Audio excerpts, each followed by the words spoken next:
बिस्मिल्लाहिर्रहमानिर्रहीम।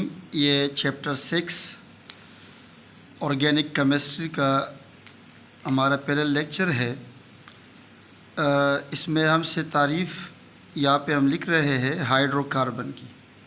तो क्योंकि ये ऑर्गेनिक केमिस्ट्री है तो ऑर्गेनिक केमिस्ट्री का मेन लबोलुआब जो है वो हाइड्रोकार्बन है, इसलिए हम पहले हाइड्रोकार्बन देखते हैं।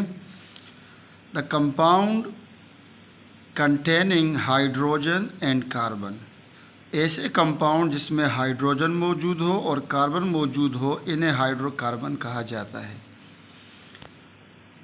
ठीक है, तो अब ऑर्गेनिक केमिस्ट्री क्या है?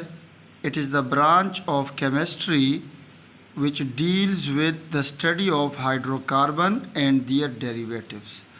हाइड्रोकार्बन और उससे हासिल होने वाली चीज़ों को हम ऑर्गेनिक केमिस्ट्री में स्टडी करते हैं।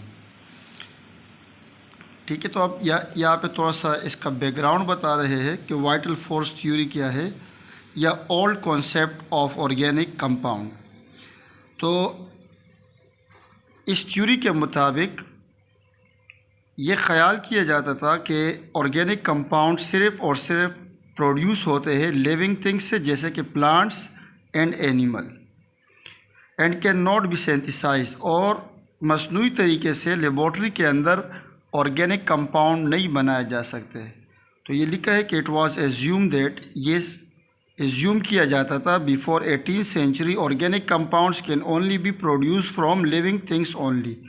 लिविंग थिंग्स कौन कौन से होंगे? Animal and plants, and can not be synthesized, और उन्हें लेबॉर्ट्री में नहीं बनाया जा सकता था।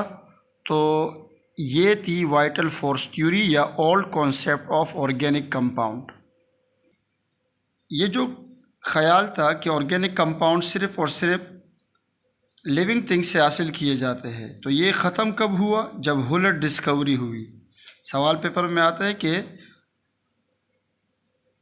What is vital force theory, how it is abolish. तो उसमें आपने वो थ्योरी लिख देनी है और ये लिख देंगे, और यहाँ पे रिज़ल्ट में लिख देंगे कि hence vital force theory was abolished, ख़त्म हो गई। कब ख़त्म हुई? हुलर डिस्कवरी के बाद। हुलर डिस्कवरी क्या है?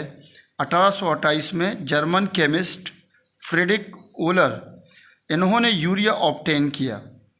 ठीक है, तो यूरिया का ये फार्मूला है विच इज़ ऑर्गेनिक कंपाउंड, और ये ऑर्गेनिक कंपाउंड है, और इसको बनाया था एमोनियम साइनाइड से, जो कि इनऑर्गेनिक कंपाउंड है। इसका रिएक्शन है एमोनियम साइनाइड, जब इसको बॉयल किया गया तो ये यूरिया हासिल हुआ। इसको यू भी लिखा जा सकता है या यू भी लिखा जा सकता है। तो कुछ किताबों में यू है, ठीक है, और कुछ में यू है, तो जैसे आप यू लिख दे यू लिख दे, एक ही बात है। तो लिख देंगे हैंस अगर आपसे एबॉलिश वाले सवाल पूछा गया तो यहाँ पे लिख देंगे हैंस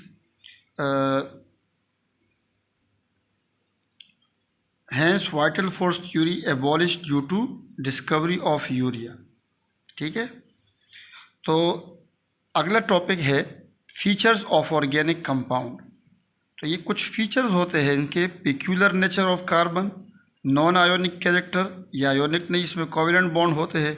सिमिलरिटी इन बिहेवियर, जैसे होमोलोगस सीरीज़ है तो ये सिमिलर बिहेवियर आता है।